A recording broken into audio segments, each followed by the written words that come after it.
This year I had a dream of making all my spices by myself.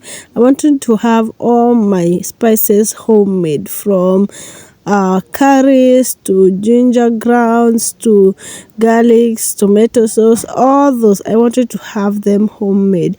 And so I had decided that I'll be buying all my ingredients of what I need and make them by myself. So to start that, or to jumpstart that one, or to just have a trial to see if I can actually make my dream come true, I decided to make the ginger powder.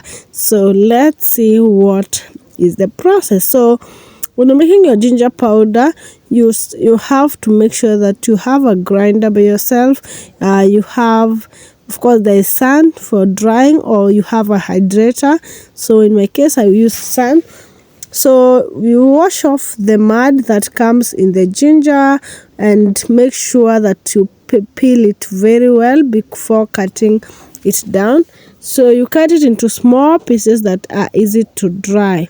Okay, cut it into small pieces that are easy to dry. Put it under the sun for quite some time. If it's hot sun, put it under sun like for 2 to 3 days to make sure it completely dries. Okay, like it's crunchy. Is it crunchy? When you break it, you can feel it making the noise. So then put it in this kakitka grinder. Then you grind your ginger. This is the result of after grinding.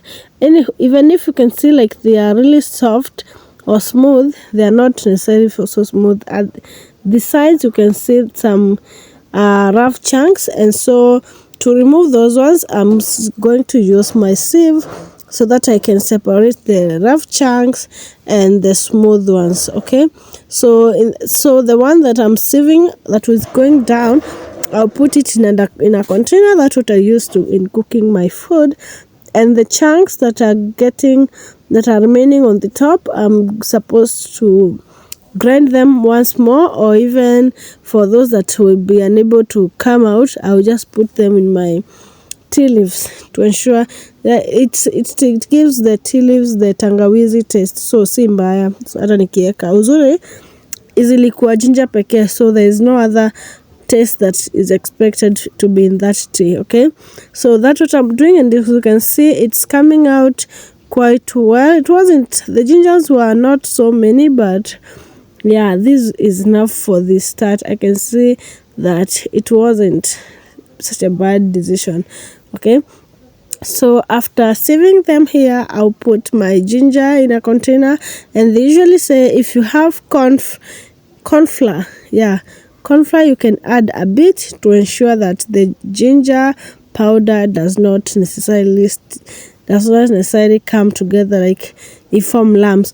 Or even putting some little salt to ensure that you preserve your powder and that it does not form the lumps. So thank you so much for watching. That is the end of our video. I'm hoping that you get motivated to do it yourself.